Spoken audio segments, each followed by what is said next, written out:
नमस्कार, मैं हूं आपके साथ मयंक। आज 19 तारीख है और जो खबरें आ रही हैं मिडिल ईस्ट से, अरब से, पूरा अरब और मिडिल ईस्ट एक बहुत बड़ी तबाही की कगार पर खड़ा हुआ है। जो खबरें आ रही हैं वो इसी ओर इशारा कर रही हैं।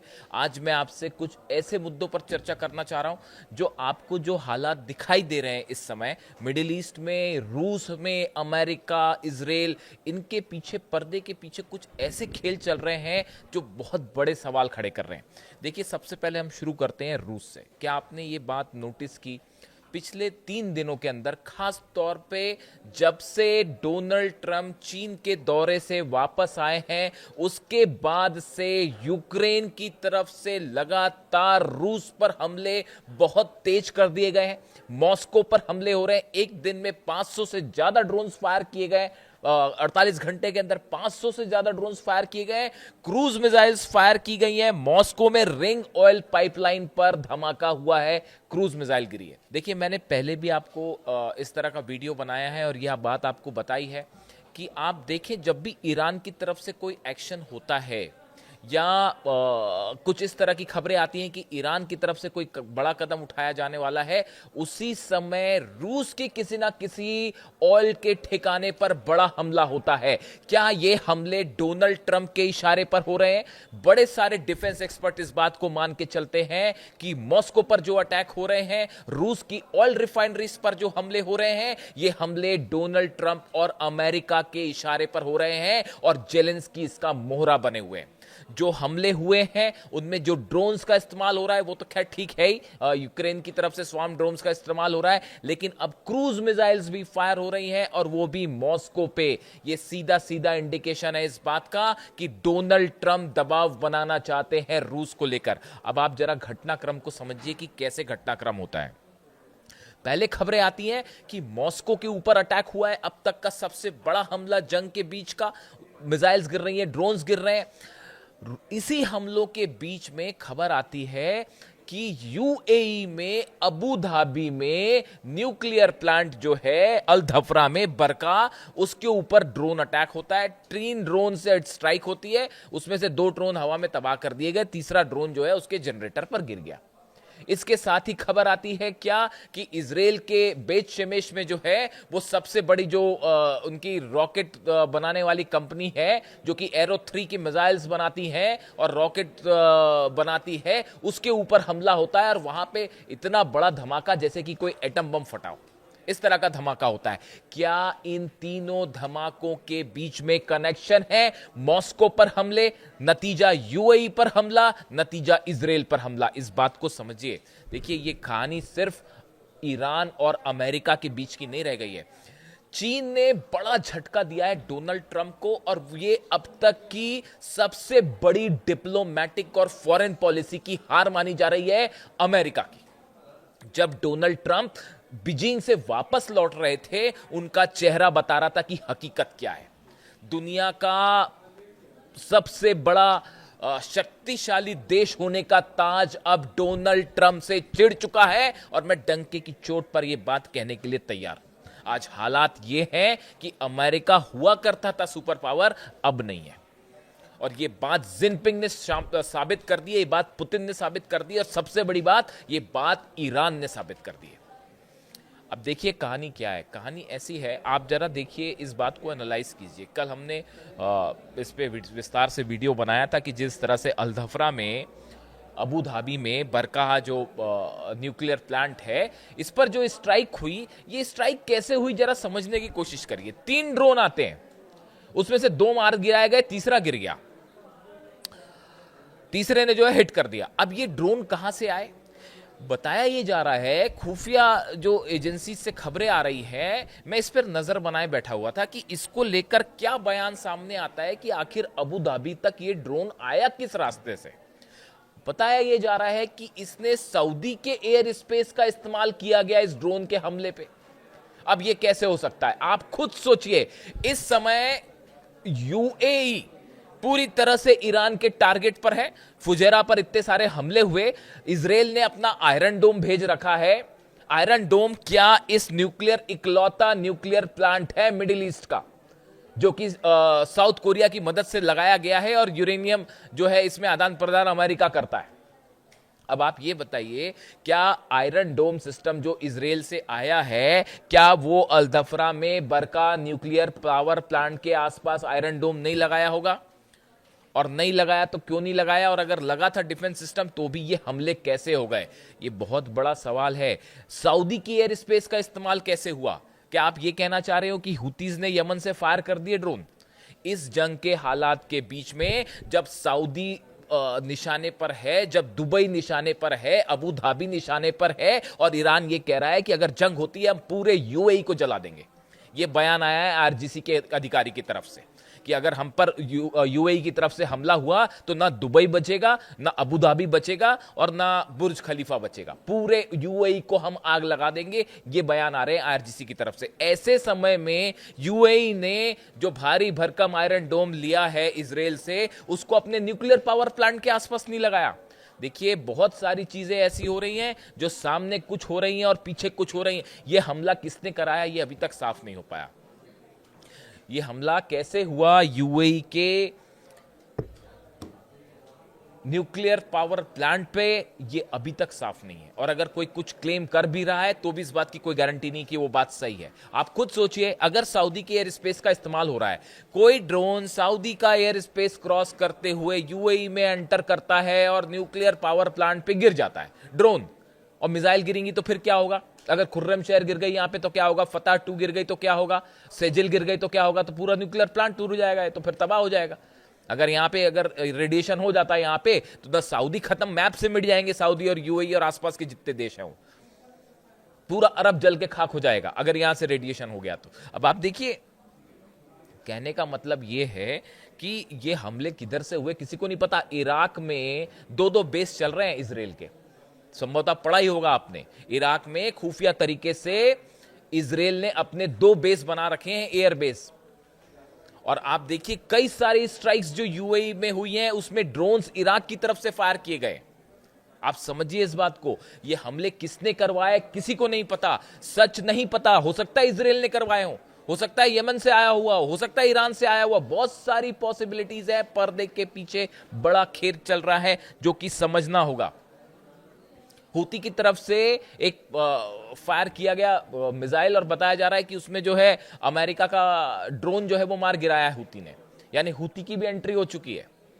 और ये भी देखिए उसी समय हो रहा है जब रूस पे हमले हो रहे हैं।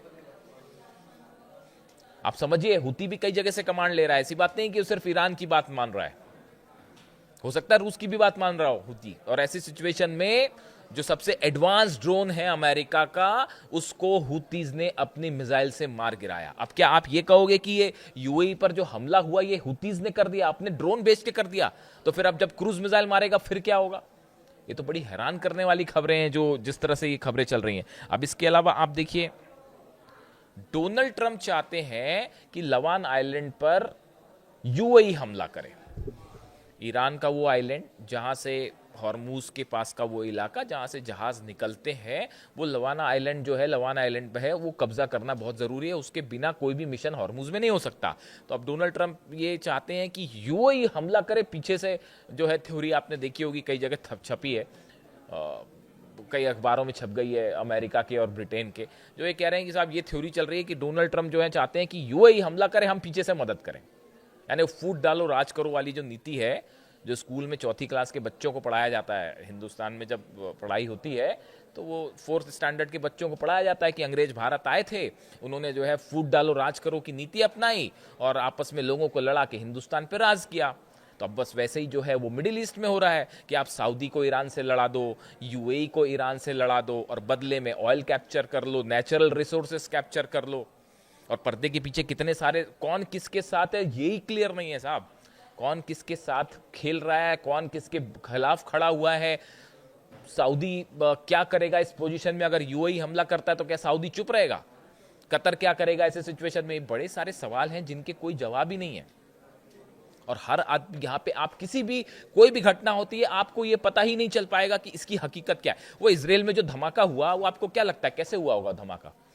इतने बड़े लोकेशन पर जहां पर एरो 3 की मिसाइल्स रखी हुई हैं, उसके पास न्यूक्लियर स्टेशंस हैं, न्यूक्लियर आर्म्स रखे हुए हैं। ऐसा बताया जाता है कि जहां धमाका हुआ उसके करीब अमेरिका के जो है न्यूक्लियर वेपन्स रखे हुए हैं जहां पर धमाका हुआ। तो ये क्या एक गलती से धमाका हो गया? बिल्कुल गलती से धमाका नहीं हुआ। तो क्या हूती ने हमला कर दिया वहां पे, कि ईरान ने ड्रोन मार दिया और एक ड्रोन गिरने से वहां हमला हो गया? या फिर ये क्रूज बैलिस्टिक मिसाइल या क्रूज या किसी तरह की बैलिस्टिक मिसाइल का अटैक था? क्या इजराइल पर यह हमला मॉस्को का बदला था? आप समझिए इस बात को कि मॉस्को में जो कुछ घटनाक्रम हो रहा है, ये सब चीजें जुड़ी हुई हैं। आप इसको आइसोलेशन में नहीं देख सकते। क्या इजराइल में धमाका मॉस्को में किसी हमले का बदला था? क्या यूएई के न्यूक्लियर पावर प्लांट पर हमला करके यह संदेश दिया गया कि आप मॉस्को में ऑयल ठिकाने जलाएंगे तो बदले में आपके न्यूक्लियर प्लांट्स खतरे में हैं? यूएई के न्यूक्लियर प्लांट पर हमला होना और इजराइल के उस स्थान पर हमला होना जहां पे न्यूक्लियर वेपन्स होने की संभावना है, एरो 3 रॉकेट्स होने की संभावना है, ये कोइंसिडेंस नहीं है, ये वेल प्लान्ड अटैक थे इजराइल और यूएई पे, और हो सकता है कि ये मॉस्को का बदला था। अब ये जंग डोनाल्ड ट्रंप वर्सेस पुतिन की जंग हो चुकी है, और जिनपिंग का कहना ऐसा है हम ईरान का साथ नहीं देंगे। जिनपिंग ने सीधा इंटरफेरेंस से मना कर दिया है, लेकिन पुतिन और ट्रंप के बीच में एक बड़ी जंग छिड़ी हुई है। नवंबर में चुनाव होने हैं, मिड टर्म जो होते हैं, जो डोनाल्ड ट्रंप को उस चुनाव का सामना करना है, और डोनाल्ड ट्रंप की पॉपुलैरिटी जो है वो बुरी तरह से नीचे गिर चुकी है, उनकी रेटिंग बुरी तरह से नीचे गिर चुकी है, और अगर वो यहां हमला ना करें तो वो चुनाव हारना उनका वहां तय है। इतनी बुरी स्थिति में है डोनाल्ड ट्रंप। तो उनको अब देखिए, अमेरिका में जो राष्ट्रपति हमला करता है और जीत जाता है, वो वहां भी चुनाव जीत जाता है, क्योंकि वो वेपन्स बिक जाते हैं। तमाम इस तरह की थ्योरीज हैं, आप समझ सकते हैं।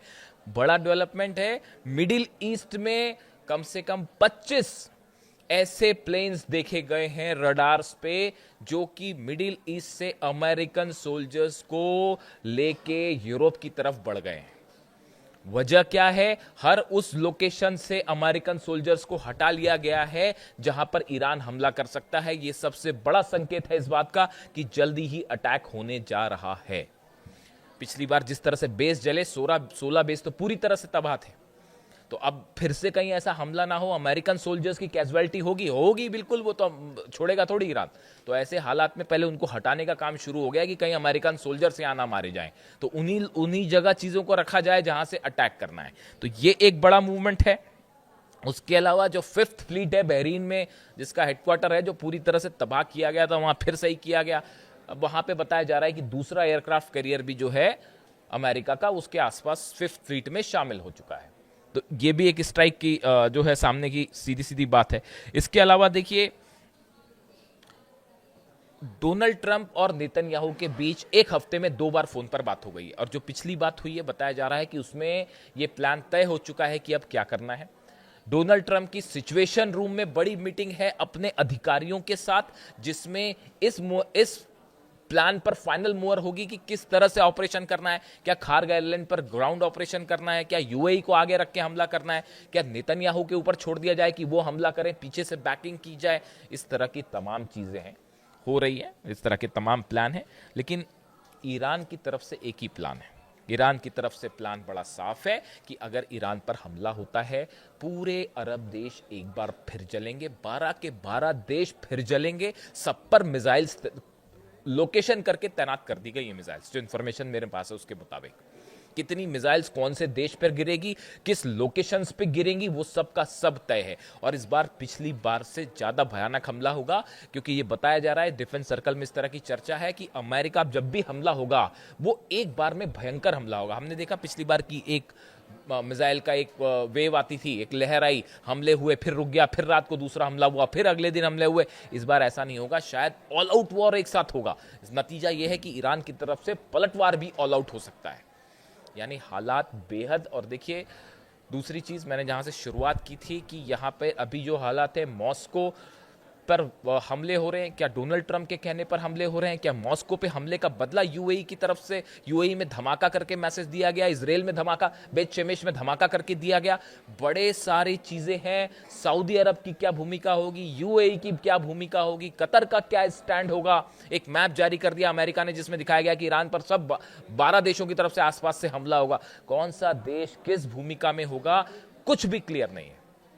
इसीलिए बार बार मैं कहता हूँ, इसीलिए बार बार मेरा हमेशा ये बात, कई लोग मुझ पर सवाल भी उठाते हैं कि ये जितने बीच में चीज़ें हैं और जितने नेता इन्वॉल्व हैं, उसमें सिर्फ एक ईरान के सुप्रीम लीडर थे अली खामेनी साहब। जो मन में था वही बात उनकी जुबां पे होती, जो दिल में था वही बात जुबां पे होती। वो ना सुबह कुछ और शाम को कुछ और, वैसे वाले लीडर थे ही नहीं वो। आप उनकी पिछले 30 साल की स्पीचेस उठा के, मैंने तो जब से वो 1980 के बाद से उनकी स्पीचेस, जब वो सुप्रीम लीडर नहीं बने थे उसके पहले की भी कुछ स्पीचेस हैं, वो तब से उठा के मैंने उनको खंगालनी शुरू कर दी। आप उठा के देख लीजिए, हमेशा उन्होंने हर बात एकदम साफ गोई के साथ कही। वो इस बात को जानते थे कि सऊदी और ईरान को लड़ा के राज करने की कोशिश अमेरिका की हमेशा से रही है, और ये बात वो हमेशा समझाते रहे। हमेशा उनकी अपील रही कि जितने मुस्लिम इस्लामिक कंट्रीज हैं वो एक रहे, तभी मिडिल ईस्ट सेफ होगा। कब से ये बात कह रहे? 30 साल से वो इस बात को कह रहे। और वो एकमात्र नेता ऐसे थे जो उनके कभी ऐसा उन्होंने स्टैंडर्ड्स अपने ऐसे नहीं किए कि कह कुछ रहे और कल कर कुछ रहे। उन्होंने हमेशा वो किया जो वो बात को कह रहे थे। इसीलिए मैं हमेशा ये कहता हूँ कि इन हालात के बीच में जब ये ऑयल के लिए जंग देखते हैं आप, मिनरल अर्थ जो है, रेयर अर्थ मटेरियल, इसके लिए जो है हत्याएं हो रही हैं। 168 बच्चियों की हत्या हो गई फिलिस्तीन में, 30,000 से ज़्यादा बच्चों को आप मार चुके हैं। ऐसे जब डिसीजंस और इस तरह की जंग देखते हैं, तब फिर आपको महसूस होता है कि हाँ, वाकई ईरान के सुप्रीम लीडर एक ऐसे लीडर थे, सिर्फ उन पर यकीन हो सकता था, यकीन किया जा सकता था कि हाँ, वो जो कह रहे हैं वही करेंगे, या वो जो कह रहे हैं वो सच है, उस पर कायम रहेंगे। इसीलिए मैं हमेशा ये बात कहता हूँ। बाकी चीज़ें तो चलती रहेंगी, जंग होती रहेगी और ये खेल चलता रहेगा, हार और जीत का। लेकिन अली खामेनी साहब जैसे लीडर कम आते हैं, सदियों में एक बार आते हैं। खैर, तो देखिए, जो भी अपडेट होता है वो मैं आप तक पहुंचाऊंगा। हालात ये हैं कि अगले 24 से 48 घंटे में ये बात तय हो जाएगी कि ईरान पर स्ट्राइक कब होनी है, और जो भी अपडेट होगा आप तक पहुंचाऊंगा। वीडियो कैसा लगा कमेंट करके बताइए। Thank you so much.